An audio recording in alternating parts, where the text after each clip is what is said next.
Bonjour à tous, je me présente, Dr Zied Mefter, interne en biologie médicale et je fais partie de la Fédération francophone de biologie clinique et de médecine de laboratoire FFBCML.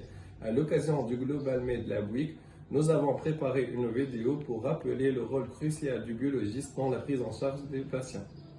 Dans un laboratoire de bactériologie, le biologiste joue un rôle central et transversal. Lors de la phase préanalytique, il vérifie la conformité des prélèvements en contrôlant l'identification du patient, la qualité et les conditions de transport des échantillons. Dans la phase analytique, il supervise les étapes techniques clés, notamment la lecture microscopique des frottis après coloration de grains, l'isolement des souches bactériennes sur milieu de culture et la réalisation des antibiogrammes pour tester la sensibilité aux antibiotiques.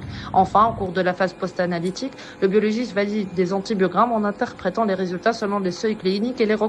Dans un laboratoire d'hématologie, l'identité du patient est vérifiée et le prélèvement est étiqueté. La formule sanguine montre une hyperlymphocytose avec des lymphocytes très élevés. Une lame de sang périphérique est réalisée et colorée. À l'observation microscopique, on trouve une population monomère de lymphocytes de taille moyenne à chromatine motée avec présence d'ombre nucléaire. L'ensemble de ces éléments oriente vers une leucémie lymphoïde chronique à confirmer par immunophénotypage.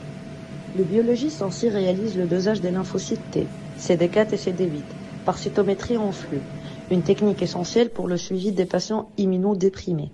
Après la réception des échantillons, une vérification rigoureuse de l'identité est effectuée afin d'assurer la traçabilité.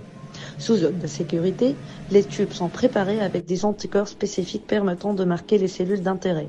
Les échantillons sont ensuite analysés par le cytométrie en flux.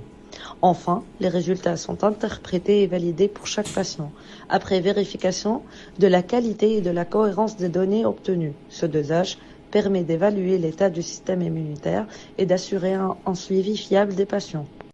Dans un laboratoire de biochimie, le biologiste joue un rôle crucial. Dans cette vidéo, on va s'intéresser à l'électrophorèse des protéines sériques.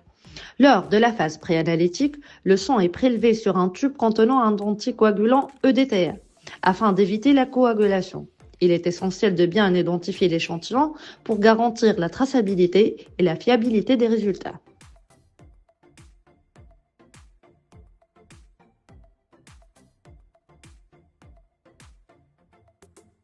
Lors de la phase analytique, l'ALECO est introduit au niveau d'un automate qui fonctionne grâce à la technique de l'électrophorèse capillaire.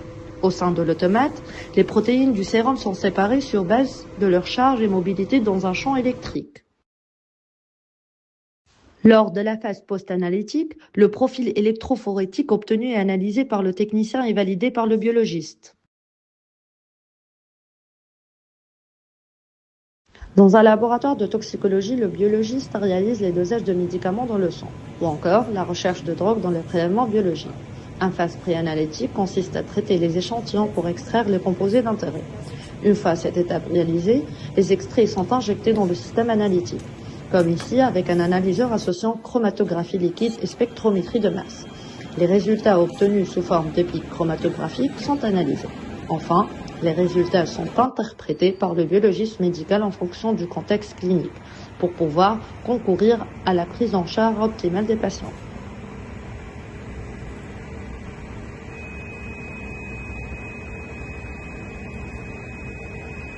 Dans un laboratoire d'immunologie, le biologiste joue un rôle fondamental dans le diagnostic des maladies auto-immunes, comme l'anémie de Bermer. Il met en évidence les anticorps anticellulaires pariétals par la technique d'immunofluorescence indirecte, les anticorps antifacteurs intrinsèques par la technique d'ELISA.